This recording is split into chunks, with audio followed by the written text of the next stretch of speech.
Oke, assalamualaikum warahmatullahi wabarakatuh. Di sini saya akan menjelaskan tentang pengertian UML dan cara pembuatan use case diagram. Perkenalkan, nama saya Gilang Tekstama dari kelas 7A. Oke, kita mulai saja. Pengertian UML. UML, Unified Modeling Language. Apa itu UML? UML atau Unified Modeling Language adalah suatu metode permodelan secara visual yang berfungsi sebagai sarana perancangan sistem berorientasi objek. Definisi UML. UML adalah sebagai suatu bahasa yang sudah menjadi standar pada visualisasi, perancangan, dan juga pendokumentasian sistem aplikasi. Saat ini UML menjadi bahasa standar dalam penulisan blueprint software arsitektur. Ini dia contoh-contoh diagram UML. Ada use case diagram, activity diagram, sequence diagram, class diagram, state machine diagram, communication diagram, deployment diagram, komponen diagram, object diagram, dan composite structure diagram. Di sini saya lebih terfokus pada use case diagram dan cara pembuatannya, dan saya akan menjelaskan sedikit bagian-bagian dari contoh-contoh diagram use case diagram lainnya. Yang pertama ada use case diagram. Use case diagram adalah suatu urutan interaksi yang saling berkaitan dengan sistem dan aktor. Use case dijalankan melalui secara menggambarkan tipe interaksi antar user suatu program dan kode sistem dengan sistem sendiri. Use case juga dipakai untuk membentuk perilaku sistem yang dibuat. Sebuah use case menggambarkan sebuah interaksi antar pengguna aktor atau user dengan sistem yang sudah ada. Simbol use case. Ini ada simbol use case. Yang pertama ada aktor atau user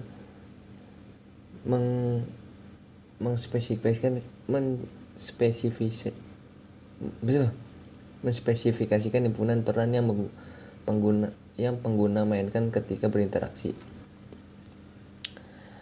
Ada include, menspesifikasikan bahwa use case sumber secara eksplisit. Ada extend, menspesifikasikan bahwa use case target memperluas perilaku dari use case sumber pada suatu titik yang diberikan. Ada association, apa yang menghubungkan antara objek satu dengan objek lainnya. Ini yang menghubungkan antara user dengan objek satu dengan objek lainnya. Ada sistem, menspesifikasikan paket yang menampilkan sistem secara terbatas. Ada use case atau lingkaran ada berisi tentang tautan-tautan, yaitu deskripsi dari urutan aksi-aksi yang ditampilkan sistem yang menghasilkan suatu hasil yang terstruktur bagi suatu aktor. Oke, next. Di sini ada activity diagram, salah satu jenis diagram pada UML yang dapat memodelkan metode apa saja yang terjadi pada sebuah sistem. Ada sequence diagram. Suatu diagram menjelaskan interaksi objek dan memberikan tanda atau petunjuk komunikasi di antara objek-objek tersebut. Ada kelas diagram. Kelas diagram merupakan penjelasan proses database dalam suatu program. Dalam sebuah laporan sistem, maka kelas diagram ini wajib ada. Ada statement machine diagram. Adalah diagram yang membawa perubahan dalam interaksi keadaan dari suatu kasus ke kasus lainnya. Sebuah objek pada program sebaiknya sebagai akibat dari stimulan yang diterima. Ada komunikasi diagram. Adalah suatu diagram yang menggambarkan struktur interaksi yang terdapat di sekitar objek, seperti halnya sequence diagram dan hubungan terhadap lainnya. Ada deployment diagram. Adalah bahasa UML yang dipakai untuk menggambarkan, menspesifikasikan, dan mendokumentasikan metode yang terjadi pada suatu sistem software berorientasi objek yang akan dibangun. Ada komponen diagram. Komponen atau diagram dibuat untuk menggambarkan struktur dan ketergantungan secara kumpulan komponen dalam sebuah sistem. Ini ada contoh-contohnya, ada 4. Ada objek diagram. Objek diagram adalah suatu diagram menghasilkan gambaran struktur model sebuah sistem dalam kurun waktu tertentu. Diagram objek yang berasal dari kelas diagram, sehingga objek diagram tergantung pada kelas diagram. Ada composite structure diagram. Adalah diagram menggambarkan struktur internal dan pengklasifikasi terstruktur dengan menggunakan bagian pelabuhan dan konektor. Oke, kita lanjut dengan membuka Google Chrome untuk pembuatan use case diagram. Google Chrome, kita masuk ke Draw.io. Nah, ini paling atas Draw.io. Tunggu. Ketika sudah masuk Draw.io, di sini ada pilihan New Diagram dan Axis Diagram. Kita pilih Create New Diagram. Nah, banyak pilihannya, di bawah juga ada. Di sini juga ada basic, ada business, ada charts. Kita pilih yang blank diagram. Nah, di sini kita akan ketikkan nama file yang ingin disimpannya di mana. Kita ketik use case diagram ya.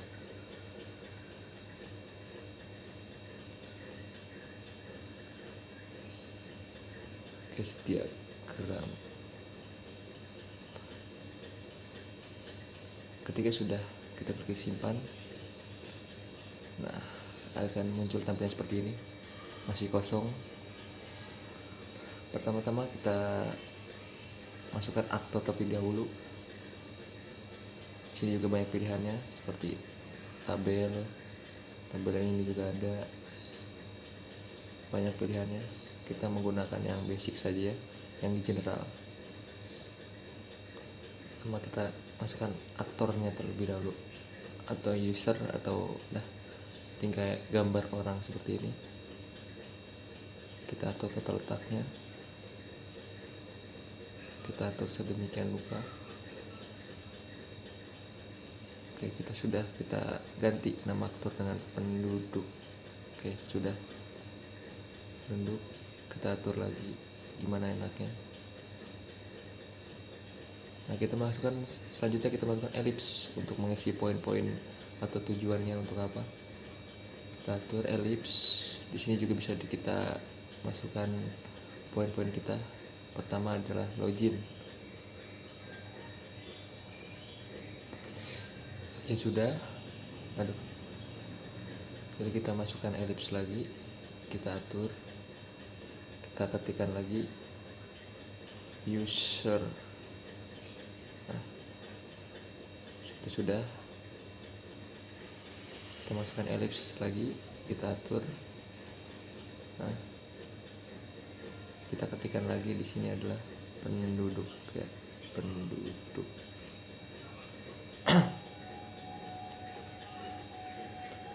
Kita masukkan elips kembali.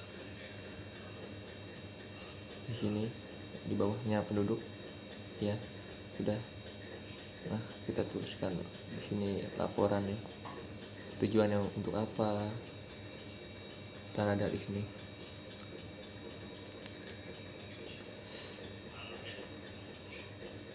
Kemudian setelah laporan kita pilih elips lagi. Kita atur tata letaknya yang di mana. Kita taruh bawah saja. Yaitu setelah ada login, user, penduduk, laporan. Nah, kita tulis terakhir adalah logout. Kita ketik logout. Kita awal dengan login, kita tutup dengan logout atau keluar. Nah, ya sudah. Kita klik elips kembali. Kita ratakan dengan paling atas yaitu login. Kita ketik di sini username and password ya, and username and password.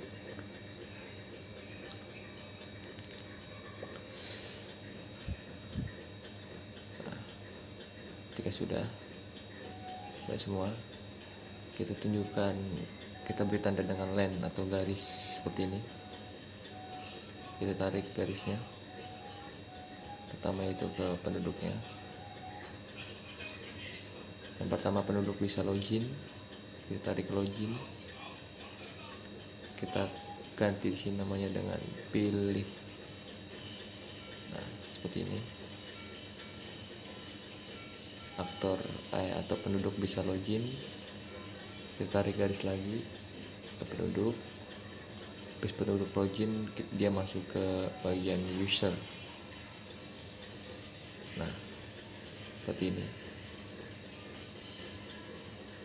Kita klik lagi, pilih, tarik line lagi atau garis lagi, penduduk, kita arahkan ke penduduk. Nah, di sini ada tujuannya ingin apa, terhadap banyak. Kita tarik garis lagi,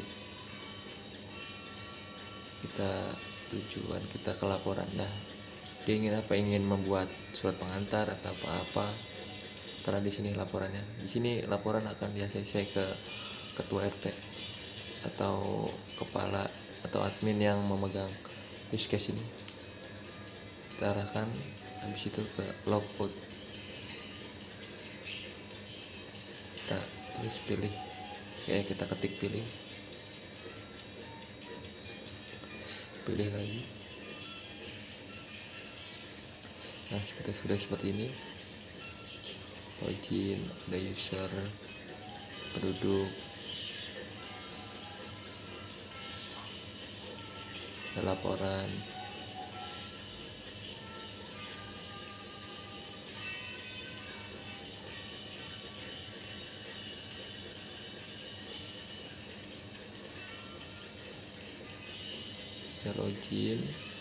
Kita login atau menuliskan password dan username. Ketika salah, dia akan kembali ke login lagi. Kita pilih garis lainnya,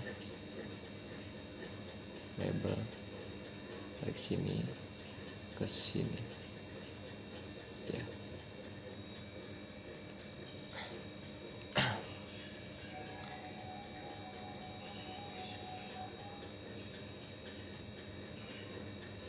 Tulisan include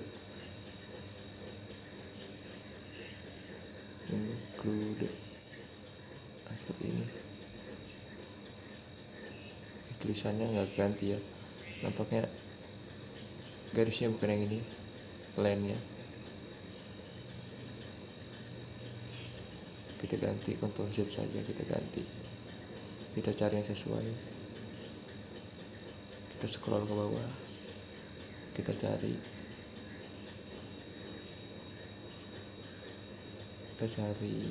sini garis yang sesuai untuk login, username dan password.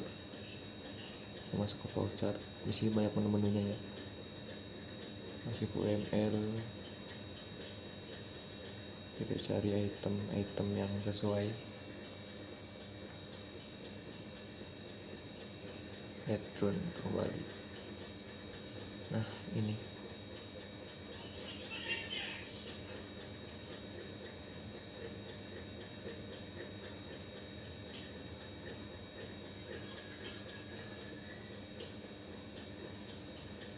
kita hapus saja. Nah, kita tarik dari login ke username dan password. Ketika username dan password benar, dia akan terus kembali ke sini. Ketika sudah benar, dia bisa masuk ke user dan menu-menu lainnya di bawahnya. Kita tuliskan di sini include.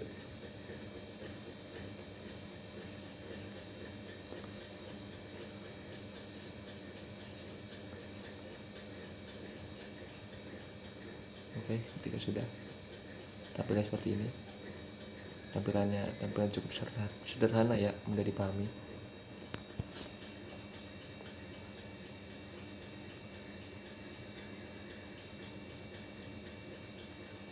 Nah, di sini kita tambahkan aktor lagi atau ketua RT yang mengaksesi apakah benarkah ini warganya atau bukan. Ketua RT bisa login, bisa mengetahui data penduduk, mengaksesi laporan dan logout. Kita tarik garis kembali, kita cari garisnya.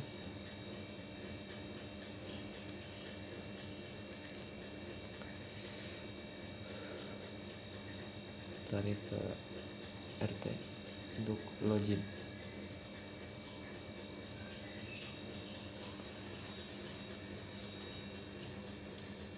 Kita tulis di sini, pilih, tarik garis kembali,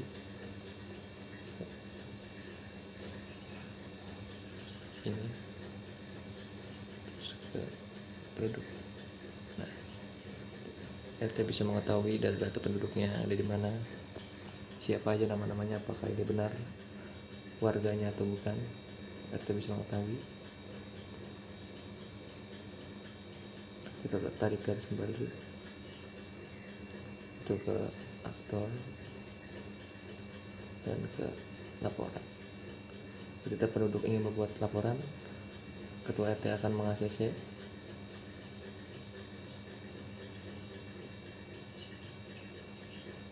Kita tuliskan di sini, pilih kembali.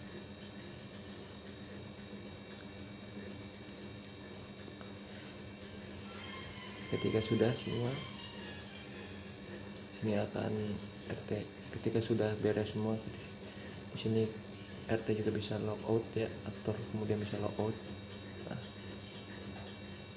tampilnya seperti ini kurang lebihnya.